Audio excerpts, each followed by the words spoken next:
There is no question that physical media is dying, and it is dying faster than we could have ever predicted.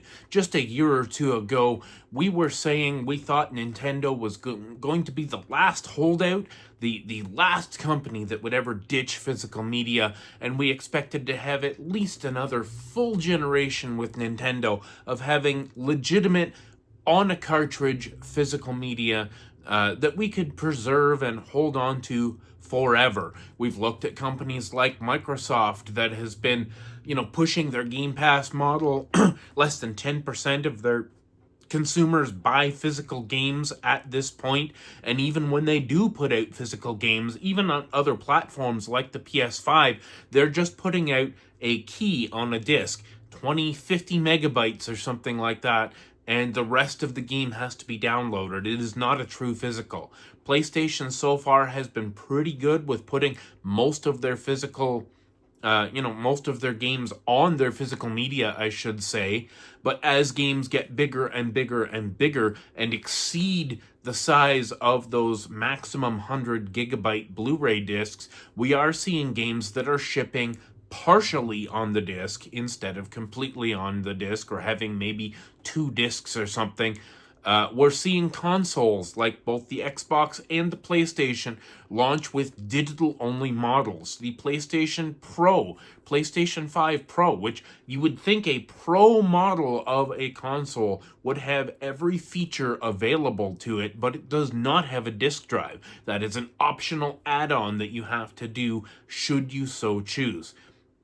Physical media is dying, folks, but here's how we can slow it down. Here's how we can maintain access to physical media for a little bit longer. I think the future of gaming beyond the generation that we're in right now is really in question. However, we've seen companies like Limited Run Games and other Strictly Limited and other companies like that really focus on making games for older systems. And I think something like the PS4, for example, is going to be pretty easy to produce for a long time. And we're going to see things like indie games coming out on PS4 or PS5 discs for a really long time. I think we have another 3 or so at least years left in the PS5 generation, and then probably another 3 or so years beyond that where it's being supported. So I think we do have some time left with physical media. But in order to encourage it to stay around, we really need to do a few things. We need to support the games that we love when they come out. We need to buy them at full price or pretty close to full price in the first couple of months of release, because that is the crucial window for publishers in determining whether a game is successful or not. They don't care if a game sells 8 million copies in 10 years at $5 on Steam. What they want to know is how many copies can they sell at full price in the launch window, the first month or 2 or 3, let's say, in order to determine whether a game or a development studio is viable. They need to make that money up front. And so, you know, again, times are tough for everybody. And I understand I'm not coming at this from a place of privilege. I'm not wealthy either. By a long shot. I live at the bottom of the economy. But we need to support the things we love if at all possible, if it is a priority to you. So recently, I decided that I wanted to play Sea of Stars again. This is my launch copy of Sea of Stars on the Nintendo Switch. They're coming out with free DLC, big, like 8 to 10 hour campaign DLC, free included in this game.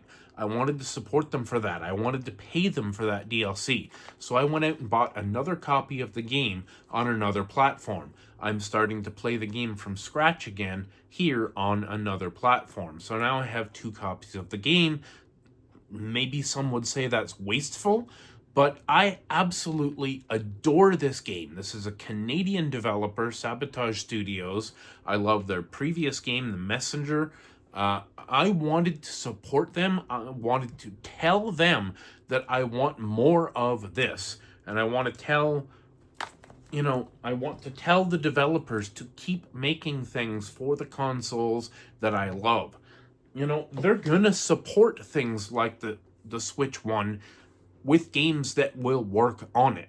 For indie games and smaller, remakes from smaller studios, double A studios, and things like that, games from the PS2 and PS3 generation can continue to come to the Switch 1, where we will get physical media for a long time if we support it.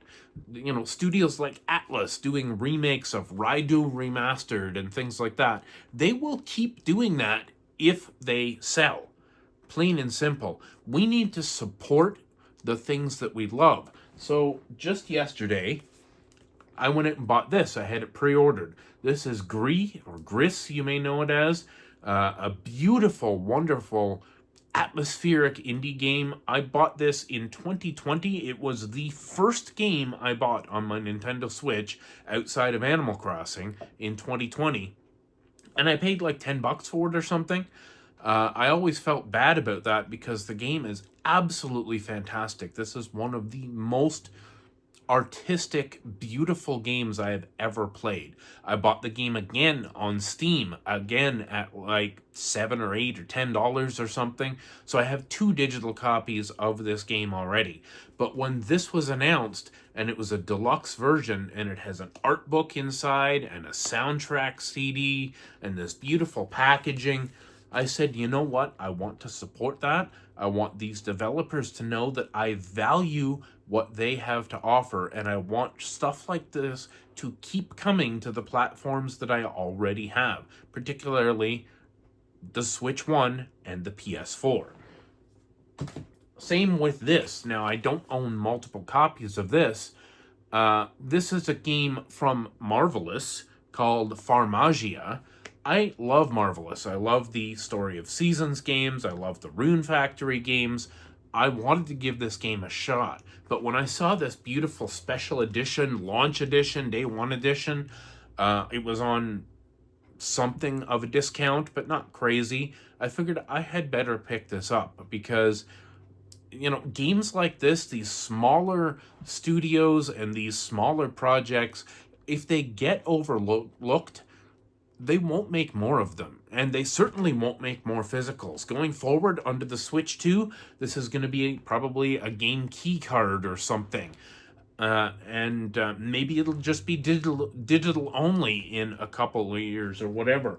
So, if we want to have a longer tail to the death of physical media, if we want to continue to engage with physical collections for the next few years, we need to support the things that we like and not necessarily buy just the cheapest version digitally, because that is encouraging digital sales to happen faster and faster and faster, and pushing publishers away from the physical media and these beautiful box sets and special editions.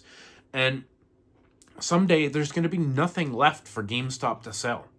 Just, if they don't get into retro games, they're just going to have a death by attrition. I'm not going to be able to pick up beautiful standees anymore because Nintendo won't be making standees anymore. Why? Because they'll have no retail presence anymore and they won't need standees.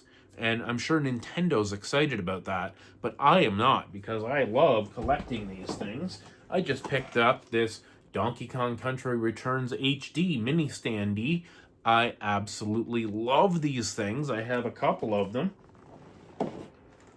And all that's going to be gone. If there's no physical games, there will be no retail presence. There will be no GameStop. There will be no game selection at Walmart or Target or Best Buy or anywhere else. They're already shrinking and diminishing as it is. All of that will be gone. That entire idea of going out somewhere and shopping for a video game, gone. in the next couple years, like 2, 3, 5 years, it's done because GameStop's not going to have anything else to sell. It's fantastic that some Canadian investor just bought all the Canadian GameStops and we're rebranding them back to EB Games. But I gotta wonder, what's the point? Like, there's no future for physical games at this point unless they're going to start creating partnerships with, these limited run companies and that sort of thing. I don't see the point. Or are they just going to rebrand to EB Pop Figures and go with that? I don't know. Let me know down in the comments what you think about this. I really don't want to come off as, privileged, entitled, whatever here. But I do want to say that if you want something, you have to support it. If you want physical games, we have to buy physical games. End of rant. Thanks so much for watching. Thanks for subscribing. Stay classy.